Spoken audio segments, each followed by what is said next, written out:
Myself, Suprakash Chatterjee, your biology mentor.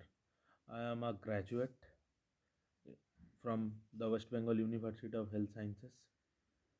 I completed my BSc in Critical Care and ICU Technology. So, my today's discussion topic is respiration in plant from class 11 CBSE. তো এবার কথাটা হচ্ছে যে respiration in plant চ্যাপ্টারে আছে respiration in plant, but চ্যাপ্টারে দেওয়া আছে সেলুলার রেসপিরেশন। অ্যাকচুয়ালি কী হচ্ছে না, আমাদের প্লান্ট কি করছে না, প্লান্ট ফটোসিনথেসিসের থ্রু দিয়ে গ্লুকোজ তৈরি করছে। ঠিক আছে, তাহলে কি গ্লুকোজ একটা কার্বোহাইড্রেট, তাই তো? গ্লুকোজ কি একটা কার্বোহাইড্রেট। এবার আমাদের যে সেল আছে তার বেঁচে থাকার জন্য কি খাবার দরকার হয়, ঠিক আছে, প্রতিটা সেলের। এবার এই যে খাবার দরকার হয়, এবার এই গ্লুকোজ হচ্ছে তো একটা কার্বোহাইড্রেট। যে আমাদের কমপ্লেক্স কার্বোহাইড্রেট আছে, সেটা আমরা যখন খাবার খাই তখন কী হয়, স্টোমাকে যে ওটা কি হয়, স্মলার ফ্র্যাগমেন্টে ভাঙে এবং ইনসাইড দ্য সেলে ওগুলো কি হয়, ডিফিউশন হয়। এবার সেলের ভেতরে কি হয়, এই যে গ্লুকোজ মানে কার্বোহাইড্রেট, আমাদের যে খাবারের যে মেন উপাদান, কার্বোহাইড্রেট, প্রোটিন, ফ্যাট, এগুলো কি হচ্ছে, এগুলো থ্রু দিয়ে আমরা এইগুলোর মেটাবলিজম হয়। মেটাবলিজমের ফলে কি হয়, এখান থেকে আমরা শক্তি পাই। তাহলে এই যে সেলের বেঁচে থাকার জন্য তাহলে শক্তি দরকার, তাহলে আমাদেরও বেঁচে থাকার জন্য শক্তি দরকার। এবার এগুলো কি করে হয়, এই যে আমরা যে শ্বাস নিই তখন কি হয়, অক্সিজেন গ্রহণ করি এবং যে কার্বন ডাইঅক্সাইড যেটা প্রডিউস হয়, ওটা কি করে প্রডিউস হয়, এই যে গ্লুকোজ এর মেটাবলিজম, এই গ্লুকোজ অক্সিজেনের প্রেজেন্সে ভেঙে কি তৈরি করে, এটিপি তৈরি, এনার্জি তৈরি করে, ওয়াটার তৈরি করে আর কার্বন ডাইঅক্সাইড তৈরি করে।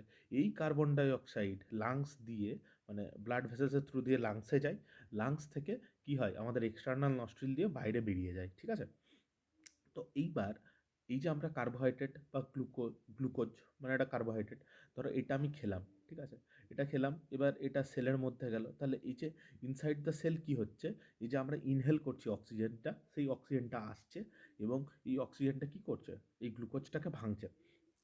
তাহলে এই যে হোয়াট ইজ সেলুলার রেসপিরেশন, তাহলে কী হচ্ছে, আমরা যদি একটা সিম্পল ডায়াগ্রাম দিয়ে ভাবি, তাহলে কী হচ্ছে, এখান থেকে অক্সিজেনটা আসছে, ঠিক আছে, অক্সিজেনটা কোথায় ঢুকলো, সেলের ভেতরে ঢুকলো, এটা হচ্ছে একটা সেল, ঠিক আছে, এটা হচ্ছে অক্সিজেন। আর সেলে কি আছে, অলরেডি কি প্রেজেন্ট আছে, অলরেডি প্রেজেন্ট আছে গ্লুকোজ, ঠিক আছে। তাহলে এর গ্লুকোজ অক্সিজেনের প্রেজেন্সে কী করছে, রেসপিরেশন করছে। এই যে অক্সিজেনের প্রেজেন্সে যে সমস্ত রেসপিরেশন হয় সেটাকে কি বলা হয়, সেটাকে বলছে অ্যারোবিক রেসপিরেশন। তাহলে অক্সিজেনের প্রেজেন্সে কী করে, এটিপি তৈরি করে, ঠিক আছে, আর হচ্ছে ওয়াটার তৈরি করে, আর হচ্ছে কার্বন ডাইঅক্সাইড তৈরি করে। এই যে কার্বন ডাইঅক্সাইড, এই কার্বন ডাইঅক্সাইডটা আবার সেল থেকে লাঙে যায়, লাং থেকে আবার এক্সটার্নাল নস্ট্রিল দিয়ে কার্বন ডাইঅক্সাইড বাইরে বেরিয়ে যায়। হ্যাঁ, এই হলো বেসিক জিনিস। তাহলে cellular respiration is a breakdown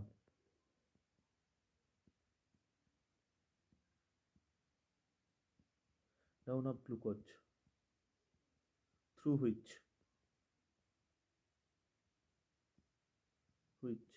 ATP, water and carbon dioxide is produced,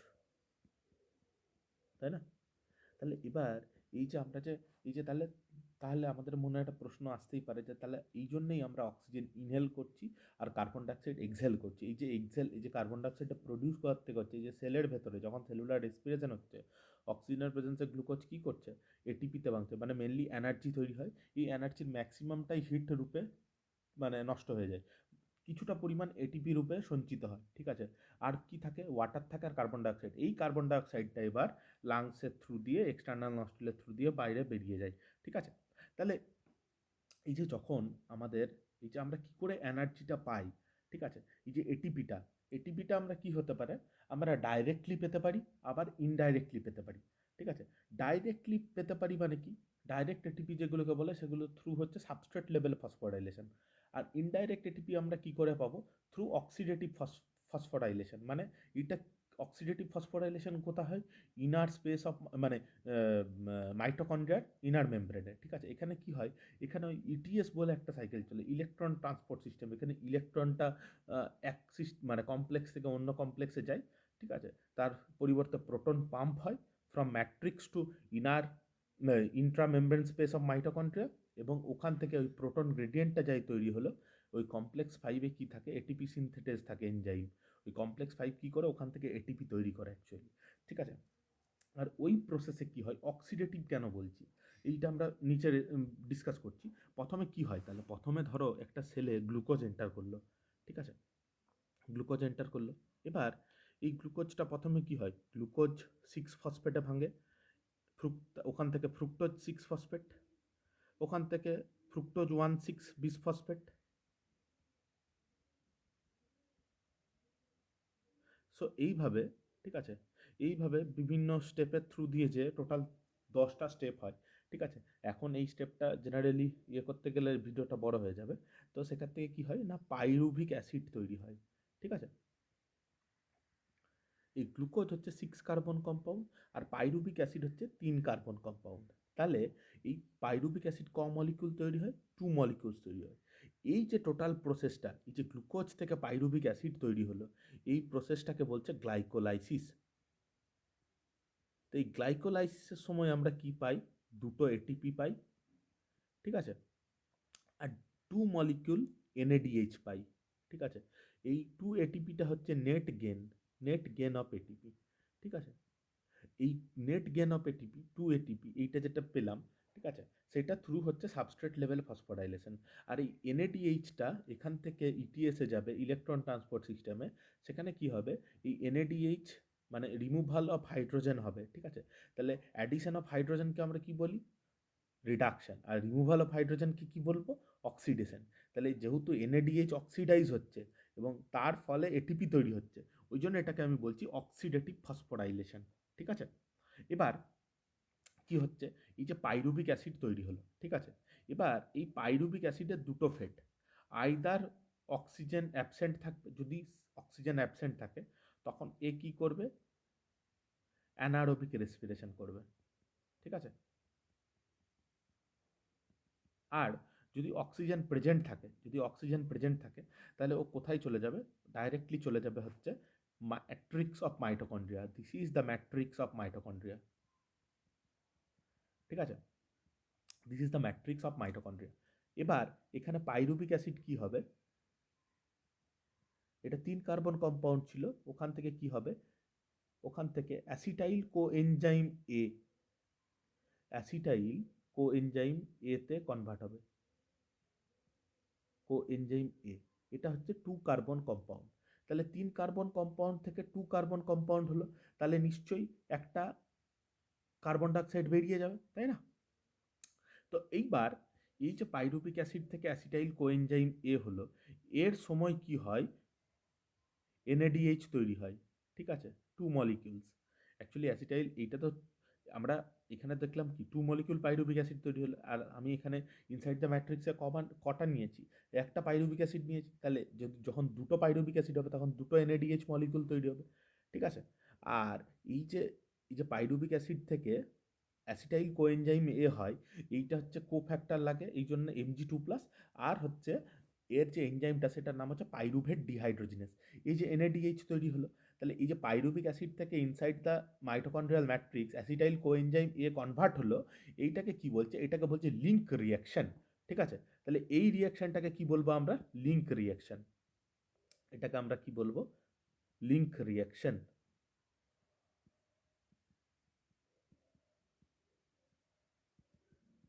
link reaction, pyruvic acid to acetyl coenzyme A. Acetyl CoA বা কোএনজাইমে একই জিনিস। এইবার এই অ্যাসিটাইল কোএনজাইম এ কি করবে, ক্রেব সাইকেলে এন্টার করবে। যাই ক্রেব সাইকেলে এন্টার করলো, ক্রেব সাইকেলের সময় কি হবে, 3 মলিকিউল এনএডিএইচ তৈরি হয়, 1 মলিকিউল এটিপি তৈরি হয়, আর 1 মলিকিউল এফএডিএইচ2 তৈরি হয়। ঠিক আছে? এবার এই যে এনএডিএইচ আর এফএডিএইচ2, এইগুলো যেগুলো হলো, এখান থেকেও আমরা এটিপি পাবো। কি করে পাবো, এর যে হাইড্রোজেনগুলো আছে এনএডিএইচে, এনএডিএইচ কি হবে, এনএডি প্লাসে কনভার্ট হবে। ঠিক আছে? তো এই NAD প্লাসে যখন কনভার্ট হবে, এই যে হাইড্রোজেনটা রয়েছে, ঠিক আছে, এই হাইড্রোজেনটা কি হবে, ম্যাট্রিক্স, যে মাইটোকন্ড্রিয়াল ম্যাট্রিক্স রয়েছে সেখানে পড়ে থাকবে। এবার পড়ে রইল। এবার যখনই এই যে, আর এই সময় কি হবে, ইলেকট্রন প্রডিউস হবে। এই ইলেকট্রনটা যখন কমপ্লেক্স ওয়ান কমপ্লেক্স টু দিয়ে যাবে, তখন ওই মোবাইল ইলেকট্রন ক্যারিয়ারগুলো, যে ইলেকট্রনগুলো নিয়ে যাওয়ার সময় এই যে ম্যাট্রিক্স থেকে ইনার মাইটোকন্ড্রিয়াল স্পেস হয়ে, মানে ইন্ট্রা মেমব্রেন স্পেস, আউটার, এই যে এইটা হচ্ছে আউটার মেমব্রেন, এটা হচ্ছে ইনার মেমব্রেন, এই যে সবুজ সবুজ ইনফোল্ডিংগুলো রয়েছে সেগুলোকে বলছে ক্রিস্টা, আর এইটা বলছে IMS, মানে হচ্ছে ইনার মাইটোকন্ড্রিয়াল স্পেস, এই ইন্ট্রামেমব্রেন স্পেস, সরি, ইন্ট্রামেমব্রেন স্পেস। এই ইন্ট্রামেমব্রেন স্পেসে কি হবে, তোমার প্রোটনগুলো জমা হবে, ঠিক আছে। এবার এই প্রোটনগুলো জমা যাই হলো, কমপ্লেক্স 5 বলে একটা কমপ্লেক্স থাকে, যেখানে থাকে F0F1 পার্টিকেল। ওই পার্টিকেলে কি হবে, ATP সিনথেটেস বলে একটা এনজাইম থাকে। যখনই আমার আর IMS, মানে হচ্ছে ইন্ট্রামেমব্রেন স্পেসে প্রোটন বেশি হয়ে গেল, তখনই কি করবে, ওই প্রোটনগুলোকে আবারও ম্যাট্রিক্সে নিয়ে আসবে। যখনই ম্যাট্রিক্সে নিয়ে আসবে, একটা ATPর জন্য 4টে H+ দরকার হবে, ঠিক আছে। তো এবার এই ক্রেব সাইকেলে যে NADH FADH2 তৈরি হলো, ঠিক আছে, আর এইখানে যে আমার NADH গুলো ছিল, এগুলো কোথায় চলে আসবে, ইনার মাইটোকন্ড্রিয়াল মেমব্রেনে। তাহলে ইনার মাইটোকন্ড্রিয়াল মেমব্রেনে কি হচ্ছে, ইনার মাইটোকন্ড্রিয়াল মেমব্রেনে হচ্ছে ETS। এখানে কি চলছে, এই যে সবুজ জায়গাটাই, এখানে চলছে ETS, ইনার মাইটোকন্ড্রিয়াল মেমব্রেন, ঠিক আছে। তাহলে এবার এবার what is substrate level phosphorylation?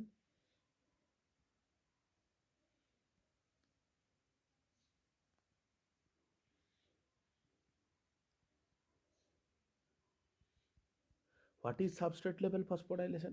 যখন সাবস্ট্রেটে এক্সট্রা ফসফেট মলিকিউল আছে, যেমন ধরো আমি একটা কথা বলি, যেমন গ্লাইকোলাইসিসের একটা স্টেপ আছে 1,3 বিস ফসফো গ্লিসারিক অ্যাসিড। তাহলে এই 1,3 বিস ফসফোগ্লিসারিক অ্যাসিড, তাহলে এই ফসফোগ্লিসারিক অ্যাসিড, মানে যেহেতু ফসফেট আছে, এই গ্লিসারিক অ্যাসিডের কি হচ্ছে, 1 নম্বর কার্বন আর 3 নম্বর কার্বনে কি আছে, ফসফেট মলিকিউল আছে। এবার এ কনভার্ট হলো কিসে, 3 ফসফোগ্লিসারিক অ্যাসিড বা 3 PGA, পিজিএ, 3 ফসফোগ্লিসারিক অ্যাসিড বা 3 PGA। এই সময় কি হলো, এই যে 1 নম্বর কার্বনে যে ফসফেটটা ছিল, এই ফসফেটটা মুক্ত হয়ে গেল। এই ফসফেটটা ADPর সাথে যুক্ত হয়ে কি তৈরি করলো, ATP তৈরি করলো, ঠিক আছে। তাহলে এইটা হলো আমার সাবস্ট্রেট, আর এটা হলো প্রোডাক্ট, ঠিক আছে। তাহলে এই সাবস্ট্রেট কি করলো, একটা ইনঅর্গ্যানিক ফসফেট ছেড়ে দিল, ও তখন এই ইনঅর্গ্যানিক ফসফেটটা অ্যাডিনোসিন ডাইফসফেটের সাথে মানে মিশে গিয়ে কি তৈরি করলো, ATP তৈরি করলো, ঠিক আছে। এই ফসফোরাইলেশনটাকে বলছে সাবস্ট্রেট লেভেলে, যেহেতু ফসফেট অ্যাড হচ্ছে তাই এটাকে বলছে ফসফোরাইলেশন। সাবস্ট্রেট লেভেল ফসফোরাইলেশনের থ্রু দিয়ে আমি ATP পাচ্ছি, তখন এই ATPটাকে আমি কি বলছি, ডাইরেক্ট ATP, ঠিক আছে। আর এই যে এই যে বললাম না NADH, ঠিক আছে, এ কিসে কনভার্ট হবে, NAD প্লাসে। তাহলে প্লাস হচ্ছে হাইড্রোজেন, ঠিক আছে। তাহলে এই প্রসেসটাকে আমি কি বলছি, অক্সিডেশন, ঠিক আছে, এটাকে বলছে অক্সিডেশন। তো এই ইনার মাইটোকন্ড্রিয়াল মেমব্রেনে কি আছে, প্রচুর এরকম কমপ্লেক্স আছে, কমপ্লেক্স 1 2 3 4 5, 5টা কমপ্লেক্স আছে টোটাল, ঠিক আছে। সেই সময় ওখানে কি হয়, NADH মলিকিউল আর FADH2 এগুলো এন্টার করে, তার থ্রু দিয়ে কী হয়, ওই যে প্রোটন গ্রেডিয়েন্ট যেটা বললাম, তখন প্রোটন গ্রেডিয়েন্ট ক্রিয়েট হয়। সেই প্রোটন গ্রেডিয়েন্ট ক্রিয়েট হওয়ার ফলে আমরা ATP পাই, ঠিক আছে। তাহলে একটা NADH মলিকিউল থেকে অ্যাকচুয়ালি পাওয়া যায় হচ্ছে 2.5 ATP, কিন্তু এনসিআরটিতে লেখা আছে 3 ATP, আর একটা FADH2 থেকে 1.5 ATP, কিন্তু এনসিআরটিতে লেখা আছে 2 ATP। বাট এটা 2.5 ATP, এখানে অ্যাকচুয়ালি শাটেল সিস্টেম কাজ করে, কিন্তু ওটার মেনশন আমাদের এখন নেই।